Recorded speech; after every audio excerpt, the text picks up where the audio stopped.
So I think there really is a sea change here happening, which would be the most consequential announcement any president would make in history, frankly.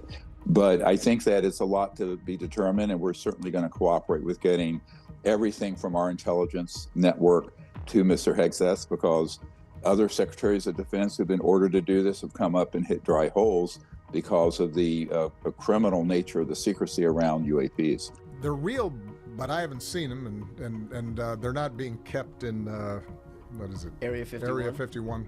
There's no underground facility, unless there's this enormous conspiracy, and they hid it from the President of the United States. There are so many pressures about this subject coming out in the next few months that delaying it much longer would not be proper. And I've advised in a briefing we did for the White House that they do not want to be behind the curve on this. They want to not have it come out through other countries or in some other way, asymmetrically, let's say, and they want to be ahead of this. So I think it looks like it is picking up steam. And of course, what actually gets decided by the president, I'm not privy to per se, not directly, but I do think this is coming on a fast track right now. The way that people get discredited is being called a conspiracy theorist.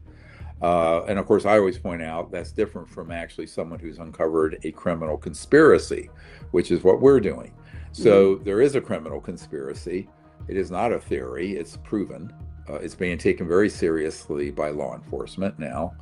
And but yes, when he said that, it's exactly what happened to all these other presidents that I've dealt with, where they get information, and he said it's the first thing he asked about. He part of that interview, he's asked, what was the first thing you wanted to know about? And he said aliens. Bill Clinton said the same thing.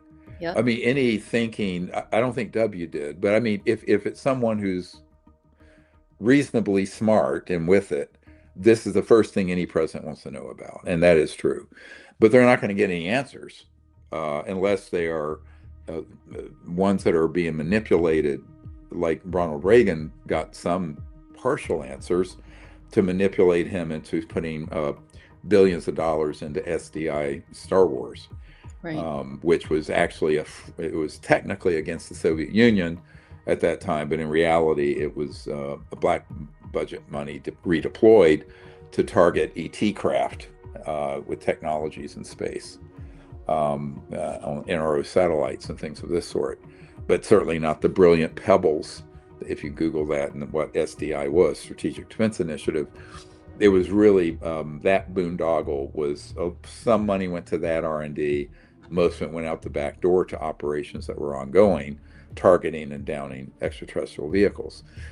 So he knew a little bit, but he was only told, and I was told this by Colonel Holman, Holman, before he died, who had been on a interagency committee to try to convince first President Carter, and Carter was too smart to take the bait, and then President Reagan to buy into the whole Star Wars thing. And he admitted to me, he said the card they played to get Reagan to go along with it was the alien threat, which he giggled, and so it was totally made up. Yeah. So they manipulated President Reagan into authorizing that under the ruse of there being an alien threat, which of course everyone who really knows the issue knows that that's nonsense. The only threatening critters out there are humans. Right. So that's the history of that. And Obama had the same thing happen that Clinton did. The first time I briefed the CIA director for Clinton, it was because he and the president had made directed inquiries into this and had been denied access and weren't given any information. Mm-hmm. And this is something that's mind-blowing, though. You fast forward to this week where another president says the same thing, that he never got told. And they're not lying. I mean, they would find out information through a source like what we gave them. Right. But in terms of officially being read in or briefed and officially having control over the projects, that hadn't happened in any meaningful way since Eisenhower got pushed aside in the late 1950s. So that's what we're trying to fix, of course. But for most people, when something like, I was on a news show last night with Congressman Burleson of the House Oversight Committee, And this was brought up immediately, of course, and they showed the clip of Obama, and I had to clarify it. And I actually was at my DC place and I picked up the briefing document. I'm sure you saw it, where I said, no, this was the president's Obama's briefing document. But what he said was that he, as president, never got directly to see this, Right. like the facilities, the craft, all that. And that's true. I don't think he is at all lying. Hmm. So people don't understand his answer. You have to look, he's a lawyer. So his answer was very lawyerly, right? Right. Very lawyerly, Yep. and very slick, because there's this slick word. What do they say? How do you know they're lying? Their lips are moving. Well, in this case, he didn't have to lie. He just had to say it in a way that kind of didn't make it clear. Exactly. But then he subsequently had to retract that. I suspect either someone in his circle or someone in national security said, pull that back, right? Yep. Because he totally reversed it when he did a subsequent post on X or somewhere, I don't know where. Hmm. So that's what happened with Obama, but that's the backstory of it. And it's very similar to the backstory of pretty much every president since Eisenhower. Right. Because, I mean, let's go all the way back to Jack Kennedy. After Eisenhower said, beware the military-industrial complex, Jack Kennedy, we have the tape recording of his chief steward, the Air Force guy that ran Air Force One, Bill Hmm. Holden, saying to me when I was interviewing him, it was an audio interview, and the man broke down in tears. He says, yes, the President Kennedy turned to him and said, he's aware of the subject, but the whole matter is out of his hands and out of his control, and he doesn't know why.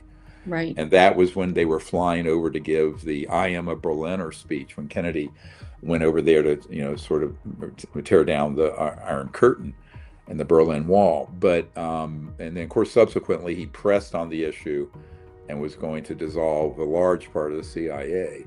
Hmm. And they killed him, and subsequently killed his brother, the Attorney General, Bobby Kennedy. But I think the history of this is very interesting. And one of the things, for those of you interested, we are going to be doing a whole week, 6 days, at our Hot Springs, Virginia, in the mountains here of Virginia, retreat center in May. It's sort of that last week of May, or around that. You'll get a notice about it, where we're going to do a whole week of me unpacking every secret story. It's the big secrets that I haven't told publicly from 1990 to now of this. And it's going to be a record of the real story of disclosure of 35 years. Because he's gotten some information confirming this through a classified official channel, he couldn't talk about the where. And I have to say a caveat here. Because I refuse to accept a security clearance, right? Right. So I'll go into a SCIF, a secure compartment information facility, where top secret information is exchanged, with no clearance and no NDA in place, no non-disclosure agreement. That's unusual. So I've done that deliberately for 35 years so I don't get hamstrung, because everything I'm disclosing are things that are part of illegal programs that should not have any sort of national security classification on them. That's a abuse of the law in and of itself. Right. But if you're a member of Congress, they make you do this, right? Hmm. So so he is restricted. Now, there are other massive, huge craft that have been downed over the years. Right. So I'm saying this as because I like to be crystal clear with people. I don't want to. He, on that show, has not confirmed that it was the one that I told him about that's in our archive, Okay. in a covert archive. It's someone that's not disclosed. Hmm. But that was in the mountains outside Seoul, South Korea. And there was a massive craft we brought down a long time ago, decades ago. And it was so huge that it could not be moved. So where it came down, they had to build a building and basically a skiff around it. Hmm. And there it sits to this day.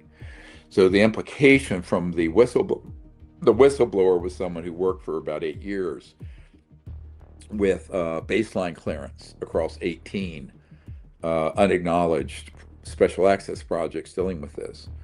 And so that was first disclosed to me a number of years ago. And of course, I've informed various members of Congress about it. And apparently, they're wanting to go there and see this. Now, it's possible that he may have been told about another large craft that's gone down in other locations. We know this has happened in South America, it's happened in Australia, it's happened all over the United States, but the congressman is clearly talking about out of the country. Now, the other point I made on that show, because it was only a 7-minute quick little news, how they are on the news shows.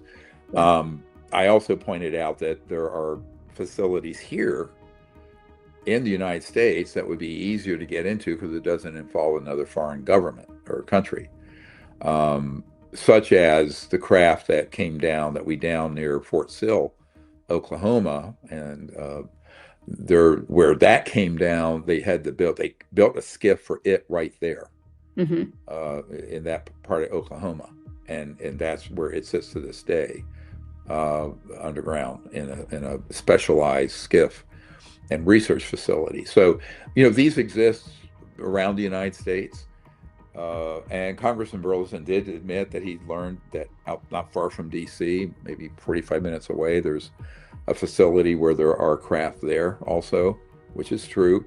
So this is all over, the mother lode would be obviously out in the high desert near Edwards Air Force Base in the Mojave Desert, where there have been so many craft down, and the Northern Nevada Test Range, where you go up near Groom Lake and Pahut Mesa and all that, where there are man-made UFOs, but we have weapon systems that are electromagnetic pulse weapons that have downed probably dozens, if not hundreds, of these craft over the decades. And Obama was correct in saying Area 51 per se is not where the action is. He probably had heard me say that because it's all moved. That's an old 1950s, early 60s. The bigger, more state-of-the-art places are north of there. Area 52 and 54. Those are just grids on a map, by the way. That's where the Area 51 comes from. That are really more significant, and particularly as you go further north towards Groom Lake and all that.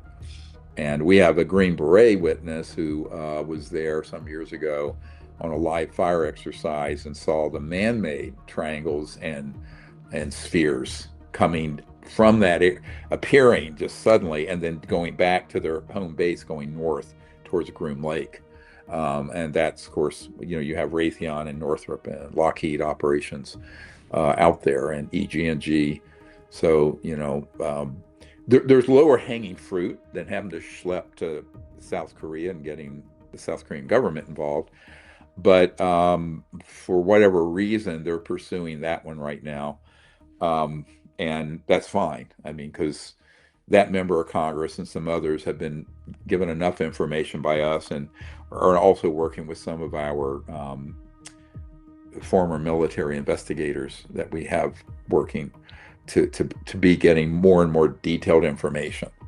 So some of that is information, if they have obtained it through a top secret process in a government setting, they can't share with me, which is fine. I mean, I don't care. I already have enough data.